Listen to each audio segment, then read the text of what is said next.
Now, more than ever, teams must come together and work together to solve big challenges, and Trello is here to help. Trello, part of Atlassian's collaborative suite, is an app with an easy-to-understand visual format, plus tons of features that make working with your team functional and fun. With Trello, you can work with your team wherever you are, whether it's at home or in an office. Keep your workflow going from wherever you are with Trello. Try Trello for free and learn more at Trello.com. That's Trello.com. Working remotely can be a challenge, especially for teams that are new to it. How do you deal with your work environment being the same as home while staying productive? At a time when teams must come together more than ever to solve big challenges, Trello's here to help. Trello, part of Atlassian's collaborative suite, has been powering remote teams globally for almost a decade. Trello keeps everyone on the same page, helping teams communicate, focus, and connect. Try Trello for free and learn more at Trello.com.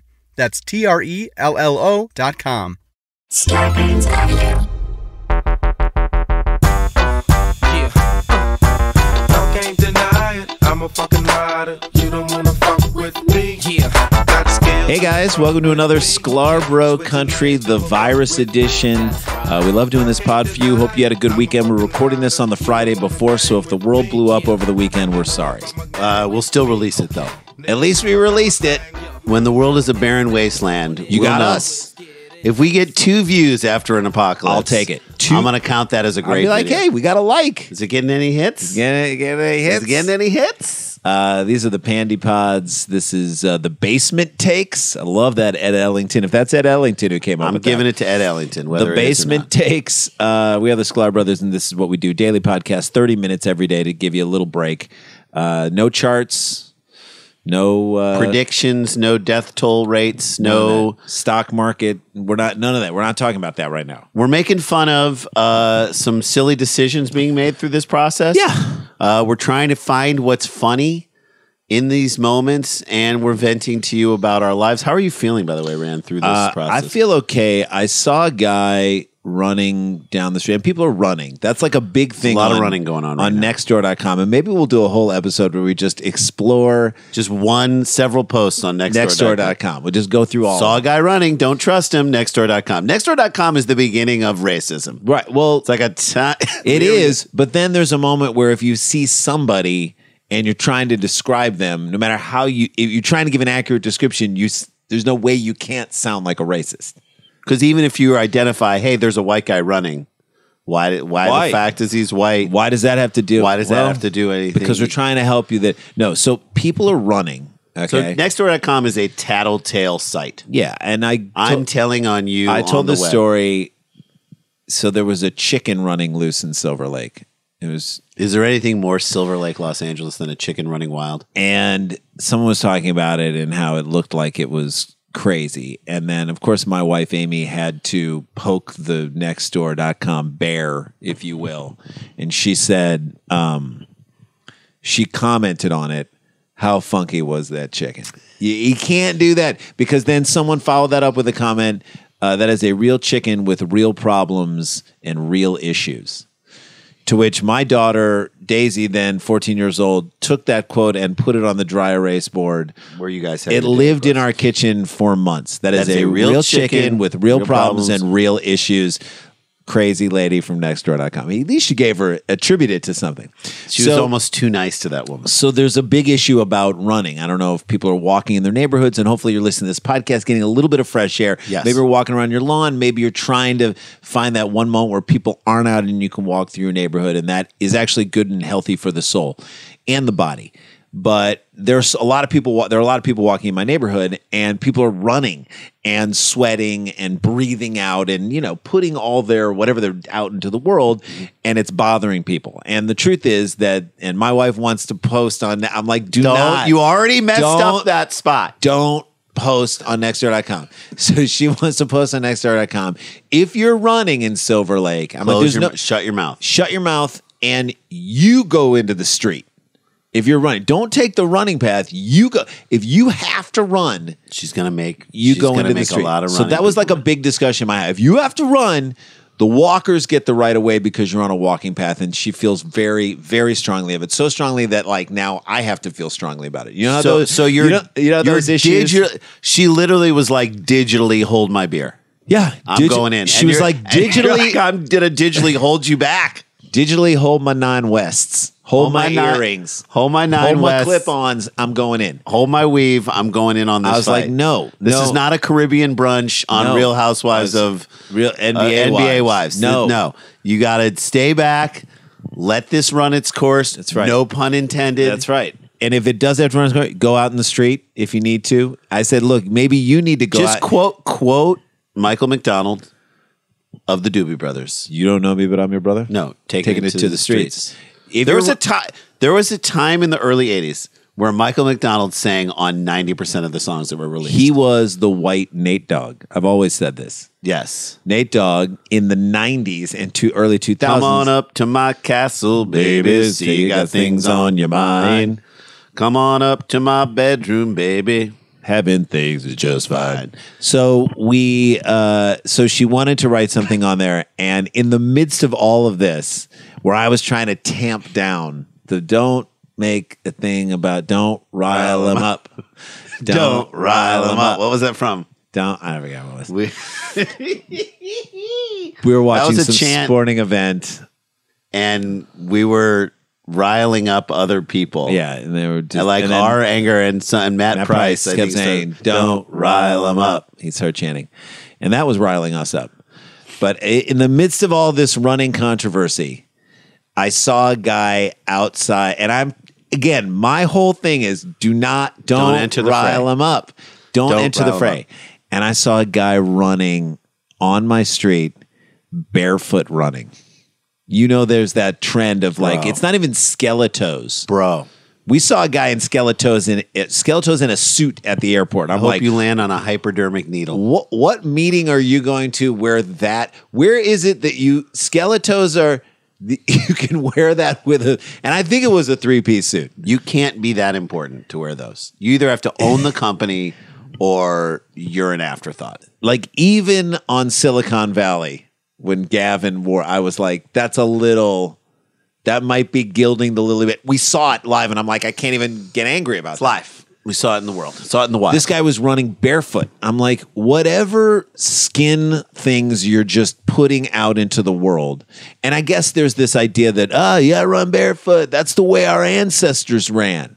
Yeah, well, our ancestors weren't running on, like, there wasn't a lot of broken glass. Our ancestors didn't have the choice. It wasn't like, Neanderthal man was like shunning Nike. Yeah, it wasn't like Yeezys came along and They're like, yeah, I think I'll just stay I'm with just gonna my- stay.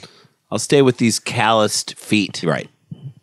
I'm gonna stay with feet that are like gigantic because they're so puffy I can't feel anything. So this guy was running, and the second he ran by the house, and I saw it, I was like picking up poop from the dog, and I saw this guy running by there. I was like, Take it to the streets. I was like, this ass. So I came back in and I'm like, get me on Nextdoor.com. Get on, get I me gotta on. write about Log this me guy. in. If you're running, take it to the streets. If you're barefoot, take it to your house. Yeah. Take it home, bro. What do you do after you're barefoot and you're running? Do you just douse your feet in hand sand in Purell? We'll get to that because there's a story Let's about get to it right now. Purell. I'm just going to say it right now. Is Purell, to quote Dennis Green, who we thought Purell was? I don't know at this point. And Does it do what they say it do? Well, some people are trying to sue it. Gojo Industries, is that who you thought? I thought Makes Gojo Purell. Industries, I thought just they made toys that kids swallowed and almost died from. You know what I mean? These robots have knives on them. Gojo Industries. Gojo Industries also sounds like it's a mixture of being a martial arts dojo Right. and a kid's play place. It sounds like in a new Jackie Chan movie, that's the bad guy. Teach your 3-year-old He owns- karate in this ball pit. Gojo Industries. No, but like he's the bad guy. No, the bad guy works for Gojo Shanghai Afternoon. That's right, Gojo Industries. That's right. So I'm going to read this. So pardon my look this way, but people who are listening, you don't give a damn. The maker of Purell hand sanitizer facing 2 class action lawsuits right now as we speak. Again, right now, people are still suing other people amidst this pandemic. Got to get that Can't legal. keep that spirit down. Okay, got to make money somehow. Facing 2 class action lawsuits accusing it of misleading claims that it can prevent 99.9% of the illness-causing germs out in the world. Mm-hmm. Legally, they're like, legally, they're like, If any disease comes up, they're like, that was the 0.1. That's in the 0.1%. That's a 0.1. Every disease is in the 0.1. Right. Whatever disease you got, that's right. So the most recent lawsuit filed by 4 people March 13th in federal court, the Northeastern District of Ohio, because I got nothing better to do, comes as retailers scramble to keep hand sanitizer on the shelves.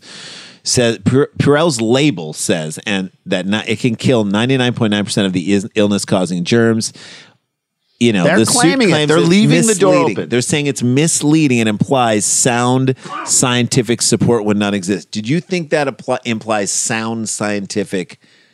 No, 99.9% is That to like me what sounds- a dummy says. That's right. When they're like, I'm 99.9% sure I could kick your ass. That's right. I'm going to kick 99.9% of your ass. It's like when a dumb person tries to sound scientific. Like or tries to make you sound like I got 100% of this covered.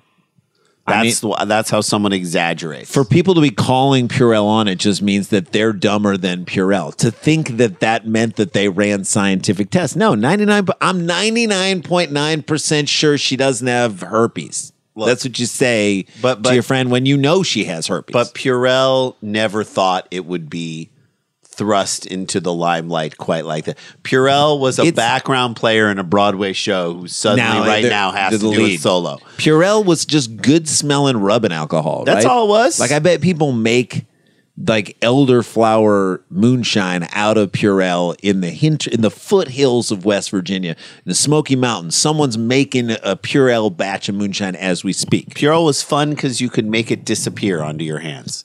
That was why. That's all people were like, look at this cool technology. It goes away and then your hands dry again. So I'm going to read some of the case here. Yeah. Quote, these claims lack a scientific basis, rendering the affirmative misrepresentations misleading. I feel like this case is being argued by a 7th grader. Yeah. Right? Yeah. Your Honor, no fair. Okay. Yeah, it's no fair. They pretended like it was science when it wasn't science. It's not science. I think they should be in big trouble, Your Honor. Right? Gojo did not immediately respond to a request for comment here. You know, of course they down. didn't. And the They're issue not was able to. They said that Purell has, quote, broken the public's trust. Broken the public's trust. You're not married to Purell. Do you know what I'm saying? Look, I understand these are desperate times. If you're counting on Purell solely, people are like, God, I trusted Purell. I don't know who Purell is anymore. Until this went and happened. Yeah. I mean, I need hand sanitizer that I can trust. I want hand sanitizer I can sit down and drink a beer with. Yeah. All right? I need a hand sanitizer that won't leave me when I go out with my friends. Yes.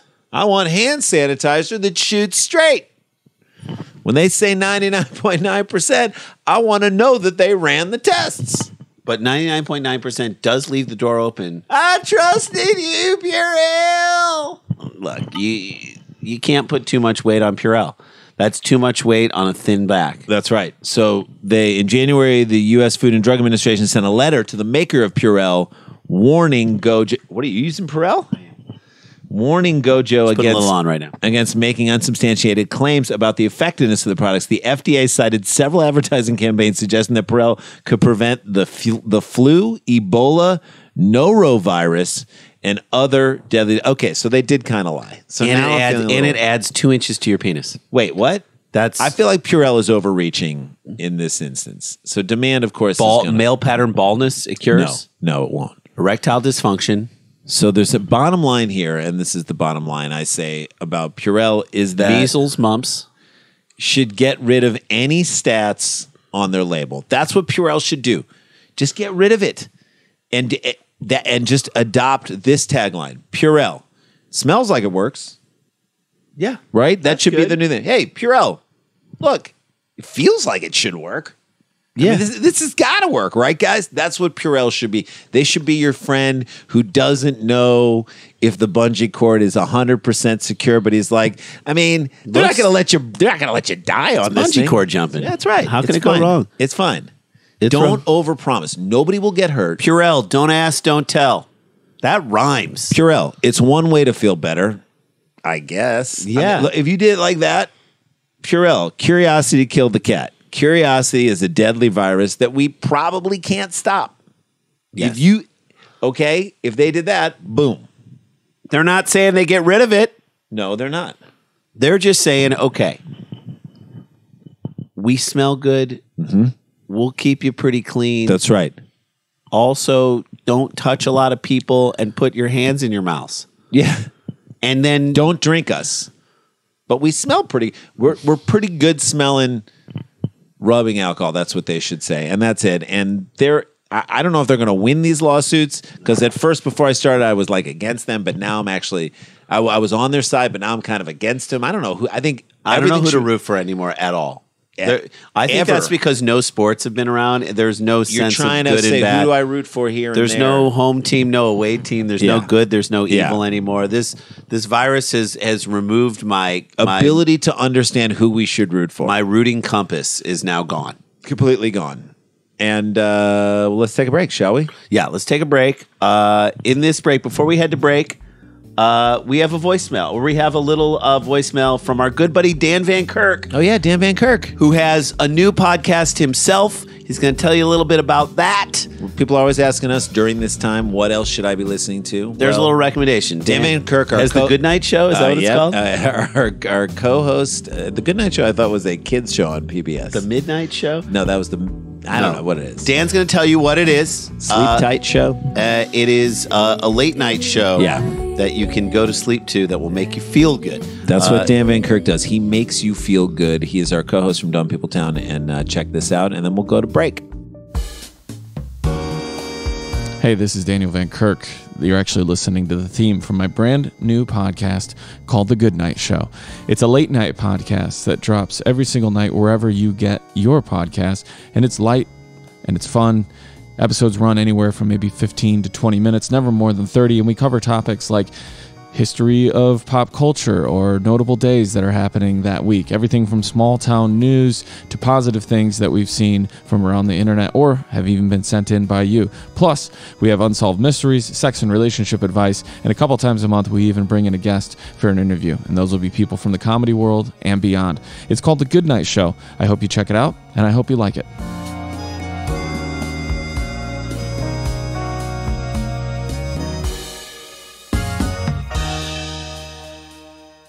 All right, welcome back. Hope you guys are doing well. Again, thank you for subscribing, rating, reviewing this podcast. It's growing. We appreciate the people who watch the clips and comment on our Instagram page. We are trying to make sure. I think it should be up on Stitcher at this point. Someone had asked about that. Thank you for that. Thank you, LA Magazine, for mentioning us as one of the podcasts you should be listening to get you through this coronavirus. That felt great. Look, we don't know when the end is. We're going to continue to do this throughout this.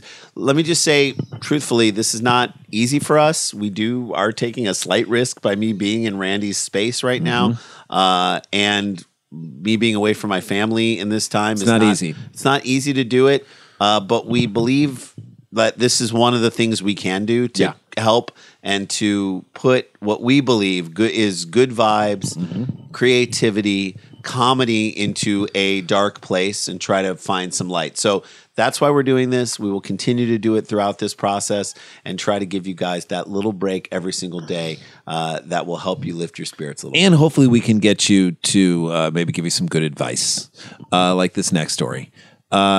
Look out for people trying to take advantage of you. I'm just going to say that right now, okay? Because it doesn't stop when we hit a pandemic. By the way, especially if old people are the targets. Old people are the targets of this pandemic, and there are targets of people trying to get them to do stuff. But I'll say this to the old people out in the world, and if you're an old person, you're listening to this, I get you.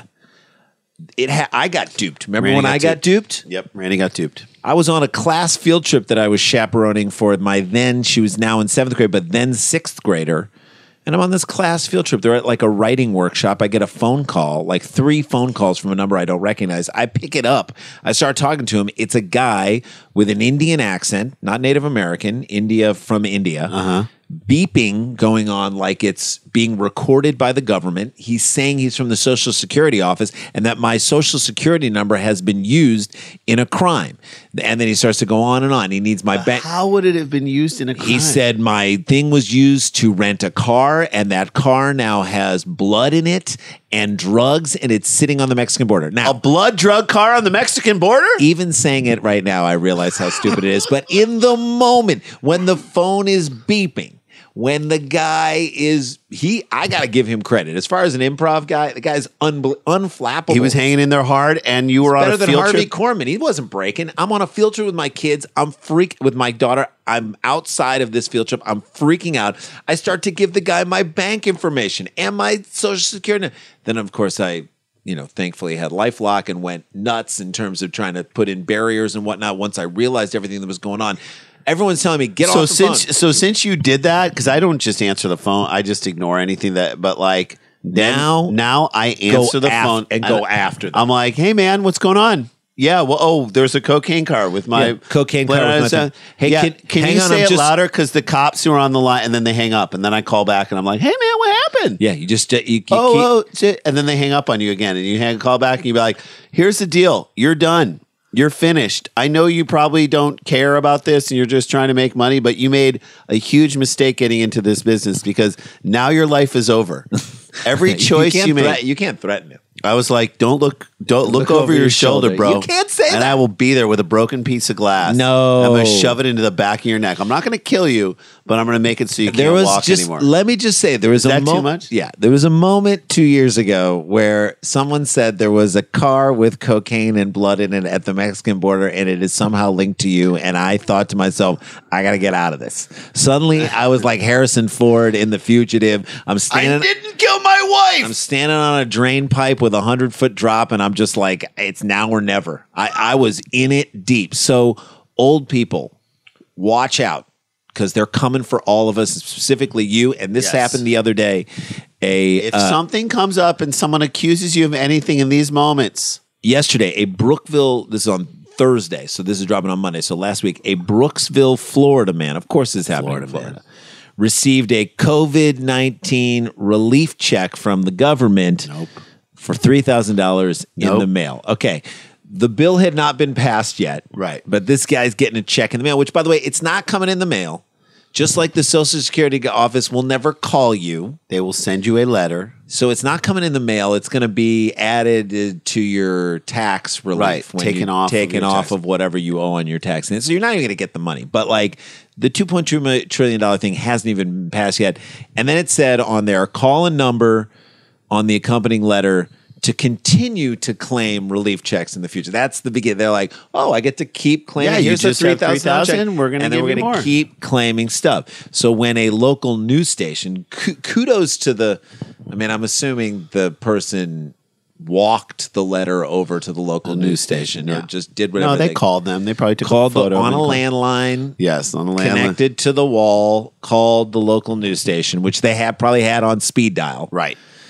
That probably like the local news station, this person in Brooksville, Florida, is like right above one of their uncles. Yes. In the list or of nephews. Things that's right. In the list of the nephews, that's right.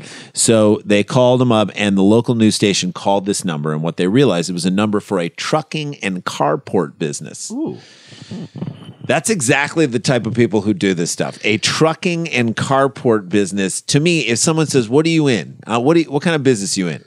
But doesn't that give it away? What kind of business are you in? Trucking and carports. The mob. You're in the mob. Yes. You are in the mafia. You're trying to scam old people. It's the same people. If it's in Florida and it's the mob in Florida, I'm like, these are the McMillions people. Did you not see McMillions? Okay. That's who these people are. This is how they're trying to get your money. So that's where we're at. Fake companies sending out fake relief checks. So it was a trucking company. So that you would then give all this other information. But even if it came up that it was a trucking and carport, why would you give your information to them? I don't know if she gave this person or he No, I'm just saying, but like that to me is where this story falls apart, because if they called that number and it came up as a trucking and carport company, then wouldn't you, as saying, oh, sorry, I got the wrong number, I guess. I'm just trying to collect. I'm just saying, the money 2 years ago, I was on the phone outside of my kids' cocaine car at the border, and I was like, how do I get down there and stop this? Who died? You thought you were in Breaking Bad. That's right. I'm like, how do we erase this? Who am I throwing into a bucket of acid to make this thing go away? That's literally what I started with here. I haven't started watching Game of Thrones yet because I just don't have the You need to, Jay. You need to. 2 episodes a day. I could be through this by the time this thing ends. Yeah. And what are there, like 80 episodes? I don't know. 100? It's a bunch.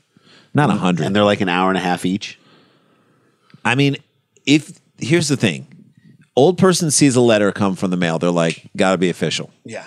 It has to be official. Because that's how they grew up. That's right. I got a letter. Be careful. We are debunking everything on this show today. Purell, fake relief checks. My baby, she wrote me a letter. I wonder if they could reboot that song, update it, and say, my baby, she wrote me An email? a text or an email. All right, I want to talk about this story because this happened, Jay. Cristiano Ronaldo. It's in the world of sports. If you don't know who Cristiano Ronaldo is, he's one of the most famous. He and Lionel Messi are the two most famous. Well, they're in the debate. They're in the Jordan. They're in this sort of Jordan LeBron debate of who's the greatest soccer player alive, and they're actually both playing at the same time, which is insane. And you could make an argument for either. Portuguese player who plays now for Juventus, which is one of the top Italian leagues. Yes. The Serie A Italian league, and this Juventus usually almost every year makes it to the Champions League, leagues in Europe. So they have like an international fan base. Juventus does in the same way that teams like AC Milan, Inter Milan, and Roma, Barcelona, teams like that around the country, around the world. Real Madrid. So he played for Real Madrid. He's from Portugal. Yeah. And he's now plays for Juventus. And of course, the Italian soccer teams are the ones that are immediately, as in all of Italy gets shut down. Right. He was said to have he kept saying, I got to go visit my mom in Portugal. I want to leave. I want to leave. I got to leave. Who's he saying that to? The team and don't keep me here. There are going to be no games. I'm going to go visit my mom in Portugal. To which, what do you got to say? You got to be like, go visit your mom. And I think he donated €1 million, which at this point, because of the market, is worth about $300. Yeah, $1 million. Remember we were in Turkey, and we had 750,000 Turkish lira. That was about $25. Yeah, those you say. I feel like about. How do you feel? I feel like $1 million Turkish lira. So $37. Yeah, basically. So, and that's the way we felt a lot of the time in Turkey when we were there. Yes. But Cristiano Ronaldo donated money there, and he's donated money to hospitals in Italy, so he's not a bad guy. But he said, I got to get home. I got to see my mom. And what are you going to say? No? No. You're not going to go see your mom? So he lets him go. And meanwhile, they told the other players on the team, you can't go. You're not allowed to go. Cristiano Ronaldo. He's player of the year. You got to let him do whatever he wants. So he says, I want to go home.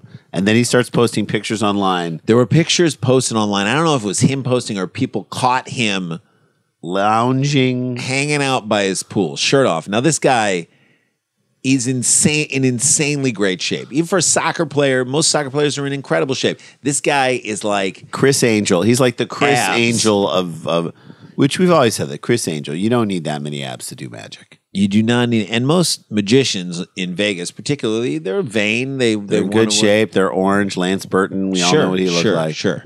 Chris Angel. He was too cut. Too ripped. You only need one ab for magic. That's right. Abracadabra. That's what we say. That's the only ab you need. So now he's in trouble, out by the pool. He's upset his team. How is this? Yeah, because they're all like, well, wait, why can't we go? But if I'm him and I have abs like that, let's reverse it. If you did have abs like that, you'd want to show them off. Right. Okay? During a corona sequestering, a quarantine, at a funeral, at a bris, you'd probably wear a half shirt just to show what you got. Building dedication. Come on. A building dedication. You can't be that guy. You're not worried about money. You're not worried about anything. If you have to, don't let anyone take your picture. That's right. Or get an indoor pool. Get an indoor pool, or you have enough money to get an indoor. Don't lounge out by the pool. You got out of your situation. If you're not going to go home to visit your mom like you said you were, or go visit your mom. I want to tell the story about the building dedication, and then we'll get out of here. Okay. Do you remember? So when we were kids, when we were little, probably like 10? Yeah, 10 or 11. 10 or 11, and we were young, just about to hit puberty. I think it was 11 or 12 because our bar mitzvah was one of the last bar mitzvahs at the old synagogue. That's and then right. They opened the new synagogue. So they opened up a new. They opened up a new synagogue that we went to in St. Louis, out west in St. Louis by us, and they broke ground and they started to build the. They had a cornerstone ceremony, right, where they did it. Now, our parents around that time, and maybe it's because our parents didn't have a lot of money. They weren't buying us new clothes every time we grew. Yeah. We usually wore clothes past the point of when fitting. we should have been. Yes, because we just needed to make them fit. And they They said we were constantly picking at our crotches. Just like pulling out. Underwear out. And I guess the shorts were too small. And we were just constantly, and our parents for a brief period of time. 82, 83. Brief period of time. Some of the only communication we'd have with them, stop picking your crotch. Which, by the way, I get that. Stop picking your crotch. I have an 11-year-old boy, and there are things that I tell him to do. Stop picking your crotch. Stop picking your crotch. And our response back every single time is, We're not picking our crotch. We're not. So the building dedication. We're not. We were so adamant about not picking our crotch. So the building dedication happens, and it happens out west, and there's a photographer to document it. Now, for some reason, why did we feel the need to stand right behind the rabbi as he dug the first thing of... well, he was laying a brick into he did dig a thing, and then he was laying the first brick into the cornerstone that later became the sanctuary of the synagogue. It was biblical, the cornerstone. Right. Okay, this guy's the cornerstone of our community. Rabbi Lipnick putting the thing down in there. Okay, and we'll tell one Rabbi Lipnick. The builder refused. Okay, so and then we'll tell one Rabbi Lipnick story, and then we're out of here. And so there were pictures of us standing by again in the paper. Our response to our parents all the time, where they're like, "Stop picking your crotch." We're like, "We're not. We're not. We're not. We're not." In the local Jewish newspaper, the Jewish Light in St. Louis, there was a picture of this stone dedication, and we are standing behind the rabbi, watching him put the brick in. And what are we doing? Picking our both crotch. of us, like deep. So like 3 fingers deep into pulling material away from our junk. Evidence that our parents were right and we were wrong. Just crotch grabbers. That's all we were at that time. Picking at our crotches. And it wasn't even sexual. It was just to get relief from clothes that were too small. I know. Jay, so tell this story and then we'll get out of here. All right, Rabbi Lipnick. Should we save it for tomorrow? All right, yeah, we'll say that tomorrow. We'll tell you a great Rabbi Lipnick story. Rabbi Lipnick story on the next show. All right, there we go. There you go. That's a show. Thanks so much, guys, again, for subscribing, rating, reviewing. I hope you're enjoying this. Tell us what you want to hear more of, what you want to see more of, and we'll do it, man. We're right there with you. We really appreciate everybody who's supported this show. Stop grabbing your crotch. Stop grabbing your crotch. We're not. We love you guys. Punch a water faucet and then go wash your hands. We are out.